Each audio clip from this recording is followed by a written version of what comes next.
Hey everyone, welcome back to the channel. So today I'm going to show everyone how to wire your aftermarket radio to a harness that is specifically made for your vehicle. Now before we go ahead and begin, if you haven't subscribed to the channel, hit the subscribe button down below, smash that like button because it helps the channel out. With that said, let's go and get started on today's video. So today I'm going to show everyone how we wire up this vehicle specific connector to a radio harness connector. Now this install is going to be done for a customer of mine on their vehicle. This is going to be a Honda Pilot that I'm going to be installing this into, and today I'm going to show you the connections that we are going to make on the vehicle specific harness to the universal harness on the radio. It's not going to be an install of this radio into the vehicle. I don't think I'm going to be filming that part, but I at least wanted to capture this because these common wire colors are common amongst all cars, and the connections are very similar for aftermarket radios, and this might help somebody out in the future. So I figured I'd film my version of this, even though there's probably a million of these on YouTube. Wanted to do my own. So what you're going to need is the radio, which in this case is going to be this Pioneer head unit. Not necessarily that we need the head unit, we just need the harness that's in the box, and then we need a vehicle specific harness that will fit your vehicle. In this case it happens to be this one for this Honda vehicle. So let's go ahead and get started on this. So now we are at our bench. We have our vehicle specific harness and we have our radio harness. And this can be a little confusing at first, but they're pretty much standard colors. Most radios are gonna have more on the car harness because you can have some additional inputs, but majority will use these wires right here, and you're not even gonna be using all of these most of the time. So typically, depending on what you have set up, we'll kind of go over this. You have your constant power, which is going to be your yellow. You have your black, which is typically going to be your ground, and you will have your red wire, which is typically your ignition on. This will pretty much cover the power for the new radio. Now our orange wire is typically an illumination wire for dashboard lights. This can be used to turn on backlighting on the radio, or as more common radios will use it for dimming. Sometimes you don't even need it because most radios have a GPS built into them, and they know at certain times to dim the lights based off of that. So you may or may not be using this. To be honest with you, I don't even think we're going to be using it because our radio is smart enough to know the time difference. We typically will have a blue wire here. Now this can be either a amp turn on lead or a power antenna if your car has one. For this vehicle, I believe it's power antenna, and I believe we may be utilizing it. And then the rest of these are just going to be your gray, green, white, and purple. And you're going to have the same color twice, one with a back line, which basically give you guys an idea here. We have all of these wires. They're all for the speakers, for the channels. And you'll have a single solid color like white, and then you'll have another one that'll have a black marker on it like this one, showing you that it is the neutral side or negative side. And you're gonna have that among the white, gray, purple, and green colors. That's what those are for your speaker wires for your channel inputs. And that's pretty basic. Now as far as your radio harness, I mean, you'll probably have a lot here. Just to give everyone an example, you'll have like a parking brake wire if you're capable of doing video. You'll have a system remote control on. You'll have a couple extra wires regarding, I think, grounding here. See, they give you a longer ground. And then everything else is pretty much similar to what we had on our radio harness, to the addition of things like car speed sensor input and things like that, which you may or may not want to hook up, and then also a reverse gear signal input if you are going to be using a backup camera and things of that nature. So it's going to be pretty straightforward. Now I'm not going to get into all of the extra inputs. We're just going to do the basic inputs, which are going to be the speakers and the power. That's what I'm going to show you in this video on how I like to do it. So a couple of things that we need is we need our shrink wrap tubing for our connections. I have my soldering iron here.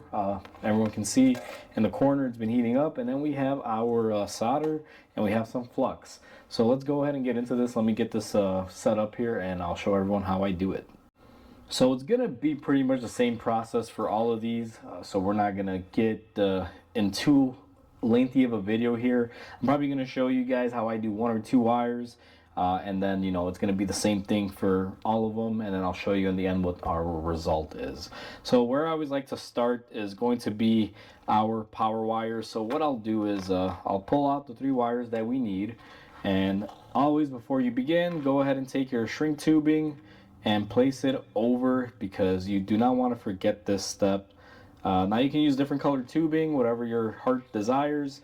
I just like using the same color because they typically will have a certain amount. And then once we do that, what we're going to do is go ahead and pull off the pre-cut portion to expose the wire, and then we'll have our wire ends showing.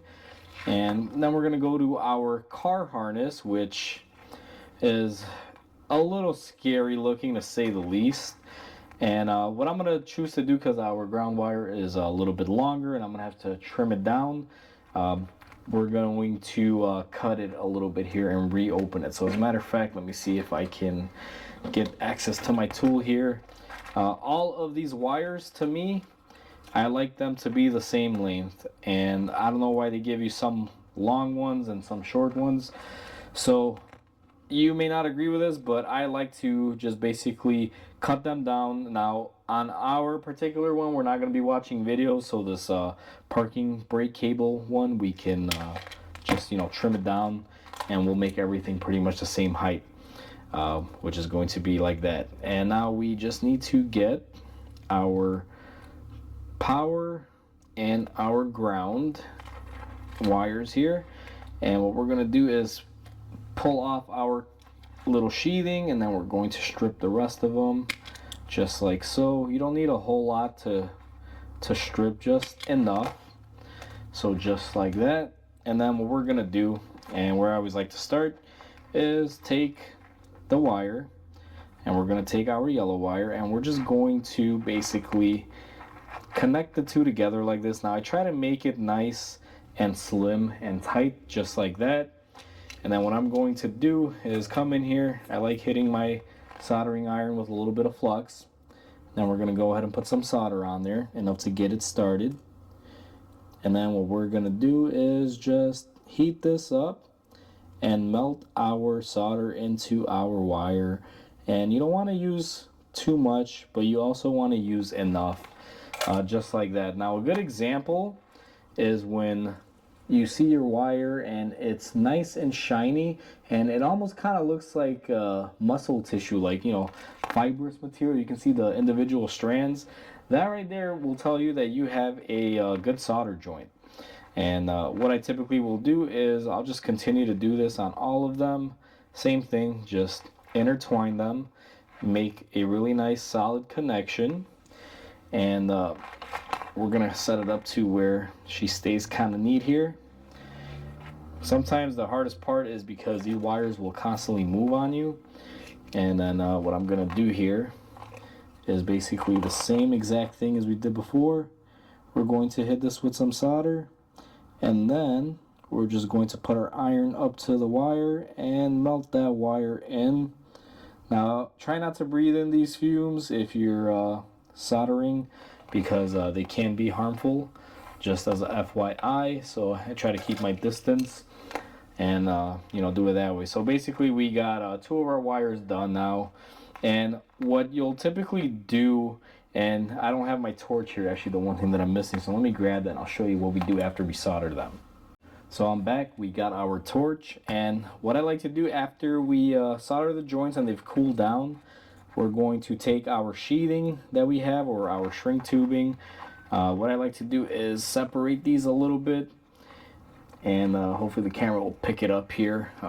Probably not the best angle, but we're just going to go ahead and shrink that wire tubing on our wire. Now a lot of people will say, hey, you shouldn't be using direct heat on these. I've never had an issue. You can use a lighter on them, and basically you just want to shrink them down just like so. Now we are going to repeat the exact same process among all of these wires. It would be a pretty lengthy video to show all of this one by one, so what I'm going to do is go ahead and connect the rest and bring you guys back in once everything is connected. So we have all of our connections done. Now, originally I wasn't going to connect the orange and the blue wire, but it turns out we need to power our antenna. This one has a vehicle powered antenna. So I'm using the remote turn on for the amp to power that. And for the illumination, it's actually a lot quicker and easier to have the illumination wire hooked up. So when the lights turn on, it just automatically dims the radio. And I just went ahead and made those 2 extra connections on top of the speaker connections and the other ones that you saw me do. Now, one thing that I want to point out here is that the vehicle isn't here. That's why I haven't really finished up this harness yet, because I'm still needing to know if they want to basically do a rear camera setup on it. Not exactly sure if they do or if they don't.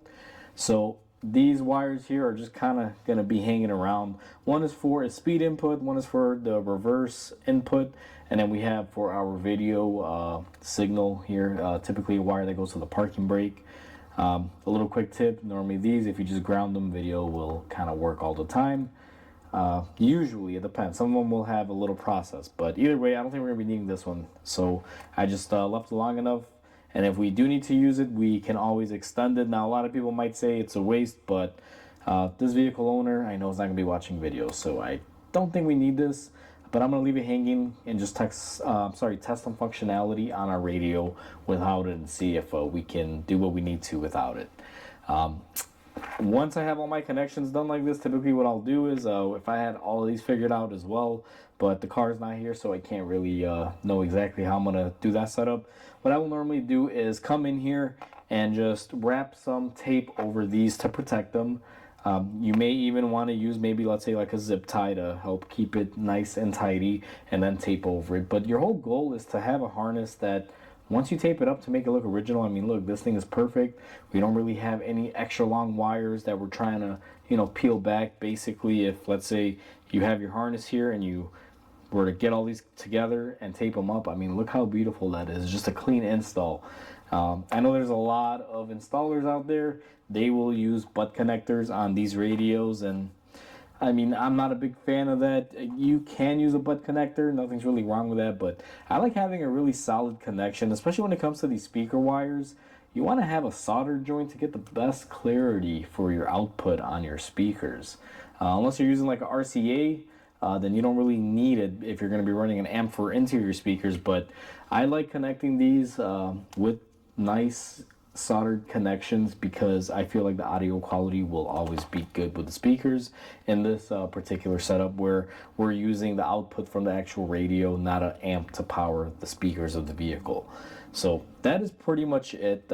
Once you get to this stage, I would probably, like I said, 2 zip ties and then just wrap it up with a little bit of tape, make it look like it belongs there. Never put it in like this, not that anything would happen, but be proud of your work, dress it up, make it look nice. Now, you don't want to use too much tape in case you do got to get back in here. So what I'll normally do is just kind of space it like a spiral. I'm not looking to just cover anything and everything. Or if you have it available, you can use some wiring loom if you want to go that route. But that is pretty much how I do my radio wiring. I just wanted to share this video with everyone to show you the proper way of doing it and be clean and neat about it. You don't need to make a mess. So hopefully everyone enjoyed this video. Like always, comment, like, and subscribe because it definitely helps the channel grow.